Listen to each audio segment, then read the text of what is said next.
There's many discussions around sustainability.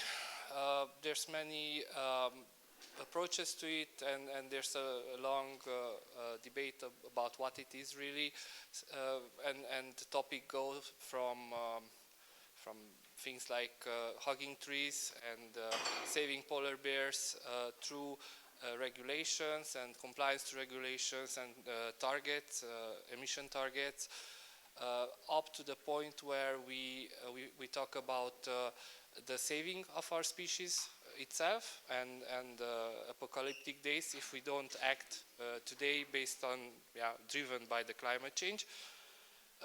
If you think sustainability problems in human history have always been with us, basically, and as a race we always found a solution to overcome these challenges.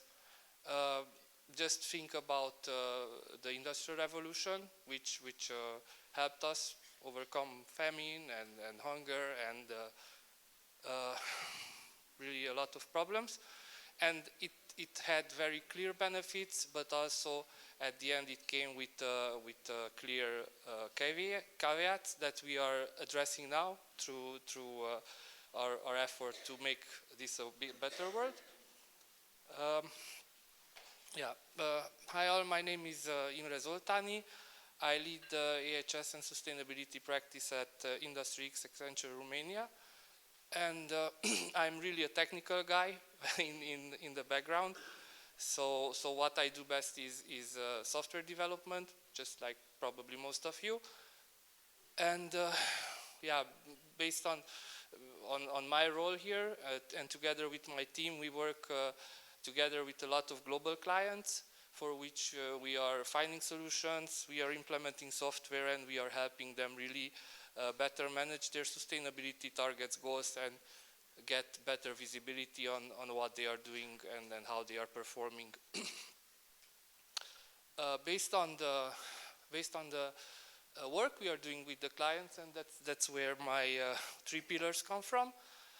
So based on this work, we have seen 3 major steps to achieve sustainability, and this is also based on actions that are done and specific activities for different steps, but also it's based on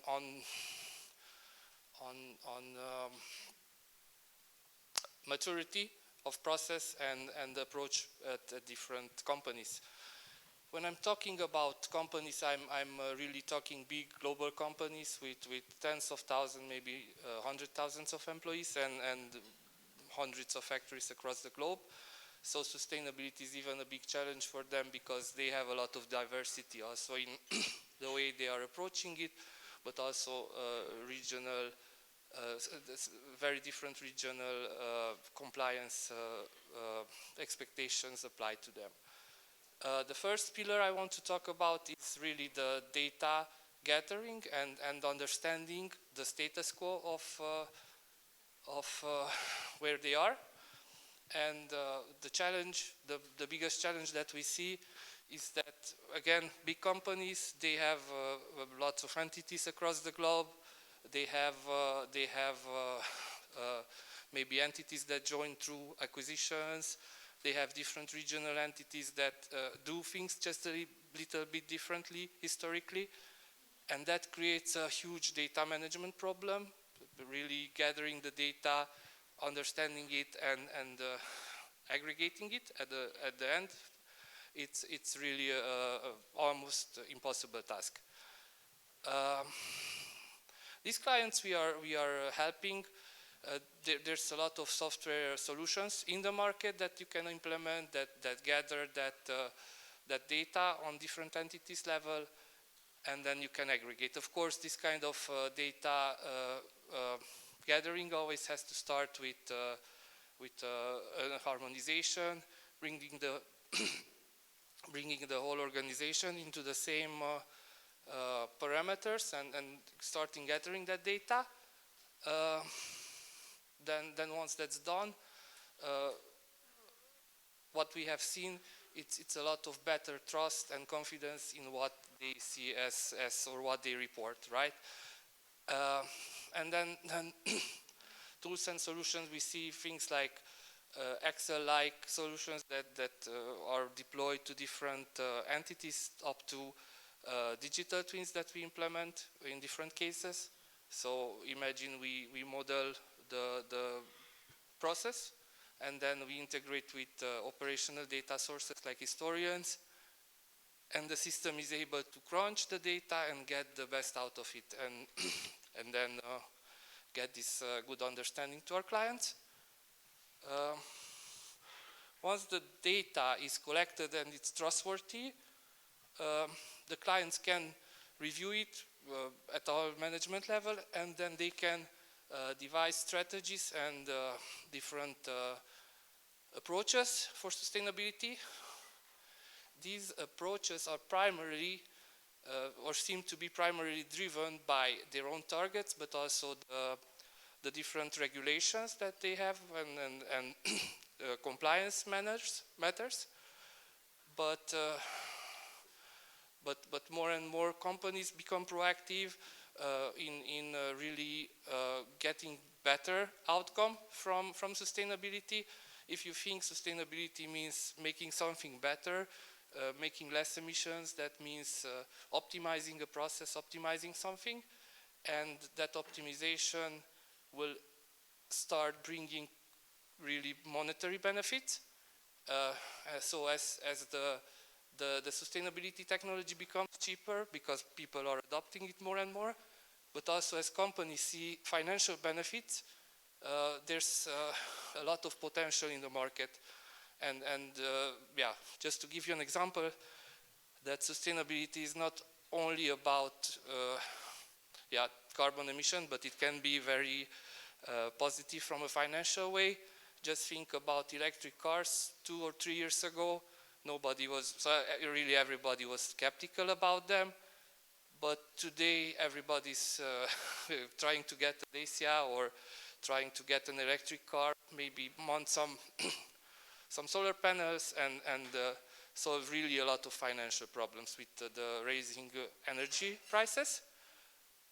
And then once the targets and the investments are covered, then the last pillar is really action, and the action is basically, as I also hinted, is driven by technology and innovation, probably. Just to give you an example, how innovation has driven action. If you think about London in the brink of the 19th century, there was about 300,000 horses there. So they created a bit of a sustainability problem. It was a bit different from what we have now. But then automobile was invented, and transportation was optimized and was rethought, and that sustainability problem got solved. And of course we had another sustainability problem now, or it has caused one now. But really fundamental change and action and innovation is able to drive this sustainability.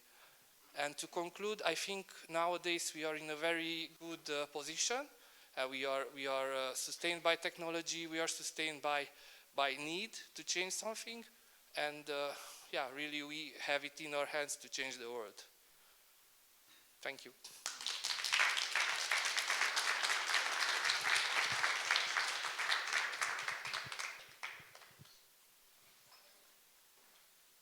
Thank you, Imre. If you have any questions. Yeah. Can you give us more examples of such technologies? Maybe not only in the automotive area. If you have something, another project or another technology where you say, okay, we use this in a sustainable way, and what are the benefits that they brought us? Basically, the most projects we are doing now are and that's why I hinted it's also a bit on maturity. It's in the data gathering space. But yeah, the examples are vast, basically, and it's all about looking at the processes and finding a better way, a better technology to solve them and to optimize them. But yeah, really what we see in our project at least is that first pillar that is very heavy currently. Thank you. Okay, thank you. Yeah, thank you, Imre. Yeah, thank you.